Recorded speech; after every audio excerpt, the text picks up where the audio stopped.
Computer का आपका first chapter है कंप्यूटर लैंग्वेजेस। तो ये काफ़ी बड़ा चैप्टर है, इसलिए इसको हम लोग 2 बार में ख़त्म करेंगे, 2 पार्ट्स इसके आएंगे। ओके, तो हम लोग स्टार्ट करते हैं प्रोग्रामिंग लैंग्वेजेस से। जो कंप्यूटर होता है वो तरह तरह की लैंग्वेजेस यूज करता है कम्युनिकेट करने के लिए यूज़र या उसके कंपोनेंट्स से। यूज़र कौन हो गया? जो कंप्यूटर यूज़ कर रहा है, जैसे कंप्यूटर पे कुछ भी डेटा इनपुट कर रहा है या कंप्यूटर को कमांड दे रहा है। कंपोनेंट्स क्या हो गया? कंप्यूटर के खुद के कंपोनेंट्स, जैसे उसके पार्ट्स हो गए, ठीक है, वो हो गए उसके कंपोनेंट्स। और इन्हीं लैंग्वेज जिनसे वो कम्युनिकेट करता है उसी को हम लोग प्रोग्रामिंग लैंग्वेज बोलते हैं। ये कंप्यूटर लैंग्वेज है जो कि प्रोग्रामर्स डेवलप करते हैं वेरियस एप्लीकेशंस के लिए। एप्लीकेशंस, आप लोग फ़ोन में बहुत सारे ऐप डाउनलोड करते हो तो आप लोग जानते हो कि एप्लीकेशंस क्या होता है। या कंप्यूटर में आप लोग MS वर्ड यूज़ करते हो या पावर पॉइंट यूज़ करते हो, ये सब आपका उसका भी एप्लीकेशंस है। तो अब प्रोग्रामिंग लैंग्वेज के भी काफ़ी टाइप्स होते हैं, उसे हम लोग देखते हैं। प्रोग्रामिंग लैंग्वेज के यहाँ 2 टाइप पहले दिखाए गए हैं, low level language and high level language. तो लो लेवल, इसकी तो हिंदी भी समझाने की जरूरत नहीं है। Low level language easy language हो गया, हाई लेवल लैंग्वेज ज़रा टफ हो गया। उसके पहले हम लोग एक ये देख लेते हैं, who's who. A programmer is a person who develops various applications as per the requirement that performs various operations in a computer system. उसे प्रोग्रामर कहा जाता है जो वेरियस एप्लीकेशंस बनाता है और उसके लिए जो भी रिक्वायरमेंट होती हैं कंप्यूटर ऑपरेशंस की कंप्यूटर सिस्टम में, उसको यूज़ करके वो बनाता है। अब हम लोग आगे पढ़ते हैं। अब हम लोग different type of programming languages के बारे में पढ़ेंगे। जो भी कंप्यूटर में आप इंस्ट्रक्शंस डालते हो इंग्लिश में, वो कंप्यूटर नहीं समझता है। कंप्यूटर को हम लोग ऐसे भी फुलिश बॉक्स बोलते हैं, ठीक है, वो उसे नहीं समझता है। उसको क्या, उसे वो कन्वर्ट करता है अपने लैंग्वेज में, बाइनरी लैंग्वेज में या मशीन लैंग्वेज में। तो उन्हीं को क्या बोला जाता है? 0 और 1, यानी कि on end of stage. Okay, जो 0 हो गया वो ऑफ स्टेज हो गया और 1 हो गया जो ऑन स्टेट हो गया, ठीक है। तो इस तरह से ये लैंग्वेज यूज करता है मशीन लेवल लैंग्वेज। अब मशीन लेवल लैंग्वेज भी देखो 2 तरह के होते हैं। लो लेवल लैंग्वेज में एक मशीन लैंग्वेज हो गया, एक असेंबली लैंग्वेज हो गया। Machine level language first generation language, और 1GL का मतलब हो गया फर्स्ट जनरेशन लैंग्वेज। तो ये अगर मान लो आपसे पूछा जाए कि मशीन लेवल लैंग्वेज जो होता है, मशीन लैंग्वेज, वो हाई लेवल का होता है कि लो लेवल का होता है, तो इसमें कंफ्यूज नहीं होना है। मशीन लैंग्वेज हमेशा लो लेवल का होता है, ठीक है। लो लेवल लैंग्वेज हम लोग इसे बोलते हैं। ये ऐसा लैंग्वेज है जिससे बस कंप्यूटर समझता है, मतलब बस ये कंप्यूटर के लिए ही है। कंप्यूटर इस तरह से मैन्युफैक्चर किया गया है ताकि वो बस यही लैंग्वेज समझे, मशीन कोड समझे, जो कि कैसे रिप्रेजेंट होता है 0 और 1 से। मान लो कि अगर 15 भी है ना, तो उससे इस तरह से ये तोड़ लेता है कि वो 0 1 में डिवाइड हो जाता है। उसके लिए हम लोग आगे पढ़ेंगे कि किस तरह से कोई भी नंबर को तोड़कर लिखा जा सकता है, या तो अल्फाबेट्स को भी तोड़कर लिखा जा सकता है 0 और 1 में सिर्फ। तो जो 0 होता है वो किस लिए होता है? 0 मैंने पहले ही बोला कि ऑफ स्टेज। ऑफ का मतलब होता है कि इलेक्ट्रिसिटी उसे नहीं मिल रही है, और 1 का मतलब क्या हुआ कि इलेक्ट्रिसिटी उसे मिल रही है। तो जैसे भी कंप्यूटर जो होता है, ये सिग्नल्स वो पहचान सकता है इलेक्ट्रिक सिग्नल्स की, ठीक है, तो ये बस उसे ही समझता है। इस फिगर में आप देख सकते हो 0 एंड 1 का मतलब इस तरफ बगल में लिखा हुआ है। तो ये इसको डिकोड करने का एक तरीका होता है, उससे हम लोग बाद में देखेंगे। यहाँ फास्ट फैक्ट में एक दिया हुआ है चीज कि machine language was the first type of programming language to be developed, यानी कि पहला प्रोग्रामिंग लैंग्वेज डेवलप्ड किया गया था मशीन लैंग्वेज। यहाँ हम देखेंगे jump the obstacle. Okay, obstacle क्या होता है? जो भी आपके रास्ता में परेशानी या बाधा जो भी आता है, उसे पार कर जाना, उसे जंप कर जाना।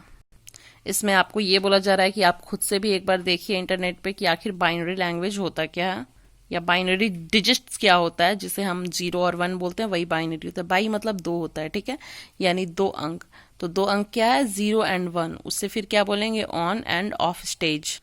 और आप वेरियस मशीन लैंग्वेजेस के बारे में भी आप ढूंढ सकते हैं नेट पर, ठीक है। फर्स्ट जनरेशन में हमारा क्या आया? मशीन लैंग्वेज, ठीक है, फर्स्ट जनरेशन लैंग्वेज। अब सेकंड जनरेशन में क्या आया? Assembly language. तो जब मशीन लैंग्वेज यूज किया जा रहा था प्रोग्रामर्स के थ्रू, तो उन्हें कुछ इनकन्वीनियंस आए। इनकन्वीनियंस मतलब प्रॉब्लम आए, ठीक है, जो प्रोग्रामर्स को फेस करना पड़ता था। तो उन्होंने इसका एक सॉल्यूशन निकाला कि इसे सॉल्व करना है। तो उसके लिए उन्होंने क्या लाया? असेंबली लैंग्वेज लाया, असेंबली लैंग्वेज डेवलप किया।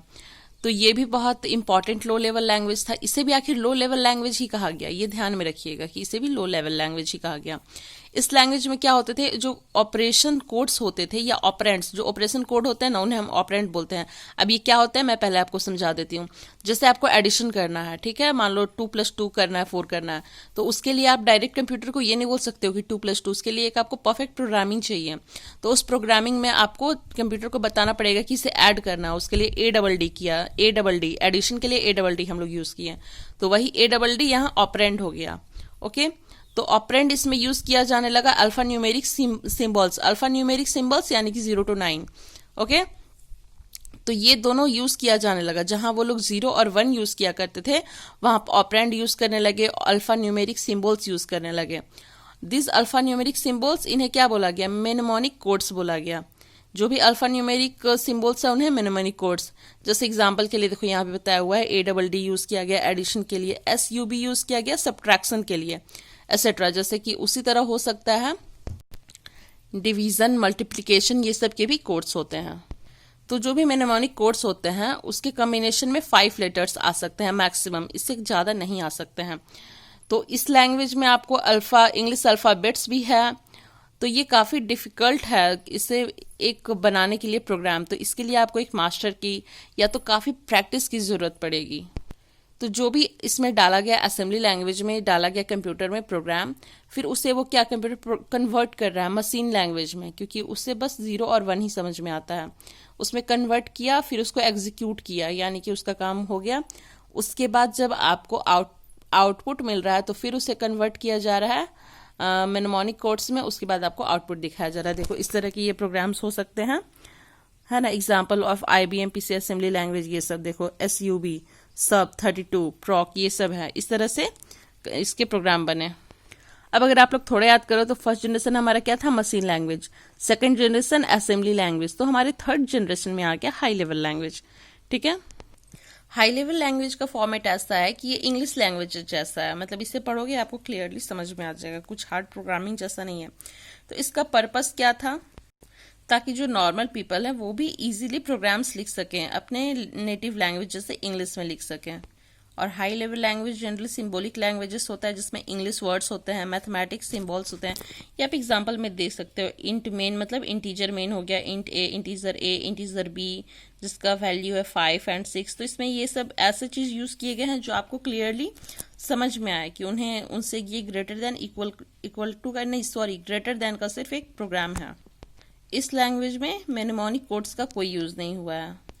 सारे इंस्ट्रक्शंस हाई लेवल लैंग्वेज के ट्रांसलेटेड किए गए मशीन लैंग्वेज में। मतलब कहने का ये मतलब है कि जो भी आप प्रोग्रामिंग में डाल रहे हो, तो कंप्यूटर जब खुद के लिए उसे एग्जीक्यूट करने के लिए सेलेक्ट कर रहा है, तो उसे ट्रांसलेट कर लिया मशीन लैंग्वेज में उस इंस्ट्रक्शंस को, और जब वापस से आपको रिजल्ट दे रहा है तो हाई लेवल लैंग्वेज दे रहा है, यानी आपके लैंग्वेज में दे रहा है, इंग्लिश में। ठीक है, अब हम लोग 4th जनरेशन लैंग्वेज के बारे में पढ़ेंगे। इसमें आपका जो होता है स्टेटमेंट्स वो इंग्लिश की जैसा ही होता है, इंग्लिश लैंग्वेज में होता है। और इसे कोड्स जैसे कि 3rd जनरेशन लैंग्वेज यानी हाई लेवल लैंग्वेज में यूज हुए थे, लगभग वैसे ही होते हैं। इसमें अब डिफरेंस क्या है, इसमें सिंटैक्स यूज होने लगा। ठीक है, 4G लैंग्वेज के लिए सिंटैक्स, और बाकी सब जैसा कि उसमें था 3 जनरेशन लैंग्वेज में, वैसा ही 4th जनरेशन लैंग्वेज में हुआ। ये इजीली लोगों के द्वारा समझ में आने वाला प्रोग्राम था, और या तो ट्रेनिंग या प्रोग्रामर के लिए। इसमें बहुत सारे ऑपरेशन परफॉर्म किए जा सकते थे, जैसे कि मैंने बोला add, subtraction, multiplication, division etcetera.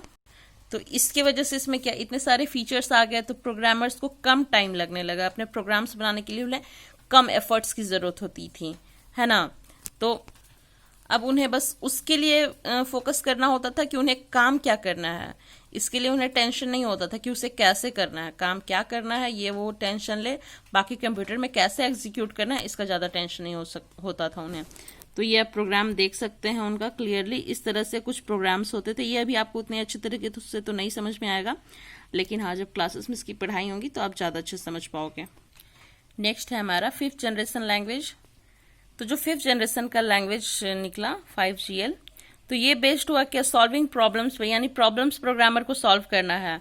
Algorithm जो प्रोग्रामर ने लिखा है उस पर ज्यादा ये नहीं कर रहा है। ओके, एल्गोरिदम क्या होता है? एल्गोरिदम जो होता है एक बना बनाया सेट होता है, उस पर प्रोग्रामिंग करना होता है, तो वो हो गया एल्गोरिदम। तो उस पर उन्हें ज्यादा ध्यान नहीं देना था, उन्हें अपने प्रोग्रामिंग पे ज्यादा ध्यान देना था, यानी ताकि वो अपनी प्रॉब्लम्स को सॉल्व करे, जिस प्रॉब्लम के लिए भी वो ऐप बना रहे हैं या सॉफ्टवेयर बना रहे हैं उस पर फोकस करें। ठीक है, इस जनरेशन के लैंग्वेज को इस तरह से डिज़ाइन किया गया कि जो भी गिवन प्रॉब्लम है, यानी जो भी आप प्रॉब्लम उसे दे रहे हो, वो इजी वे में सॉल्व हो जाए किसी भी प्रोग्रामर के बिना हेल्प के, यानी कि वो एक बार कंप्यूटर में सेट कर दिया गया, उसके बाद वो सॉल्व होता गया। जैसे आपका कैलकुलेटर है, उसमें प्रोग्रामिंग किया हुआ है, या आपका वॉशिंग मशीन है, या जो भी ये सब जनरली मशीन्स आते हैं, टेक्निकल मशीन्स, उसमें ऐसे प्रोग्रामिंग्स किए हुए होते हैं। तो इस फीचर से क्या होता था कि इसमें और क्या प्रॉब्लम्स हो आ सकती है आगे के लिए, उन्हें इस चीज़ के लिए प्रॉब्लम नहीं होता था कि हाँ इसमें एल्गोरिदम रूटीन क्या क्या फॉलो करना है, क्योंकि वो उसका एक रूल बना दिया है, वो उसको फॉलो कर रहा है, बाकी ज़्यादा टेंशन इसमें नहीं हुआ। नेक्स्ट है हमारा इंटरप्रेटर, हम लोग इंटरप्रेटर पढ़ेंगे। बार बार मैं आप लोगों को ये पढ़ा रही थी कि जो भी है कंप्यूटर वो उसे हाई लेवल लैंग्वेज को या जो भी सेकंड लैंग्वेज हो उसे कन्वर्ट करता है, और उसे क्या मशीन लैंग्वेज में कन्वर्ट किया, उसके बाद खुद के लिए यूज़ किया। तो ये आखिर काम करता कौन है? हमने बार बार तो पढ़ा कि हाँ उससे कन्वर्ट कर रहा है, कन्वर्ट कर रहा है, तो इसे कन्वर्ट करने का काम कर रहा है इंटरप्रेटर। ये प्रोग्राम को ट्रांसलेट करता है लाइन बाय लाइन। ओके, ये चीज़ ध्यान देना, interpreter line by line translate करता है, और उसके बाद जो भी इंस्ट्रक्शंस दिए होते हैं उसे वो एग्जीक्यूट करता है, और फिर से नेक्स्ट लाइन के लिए वो काम अपना वो रिपीट करता है।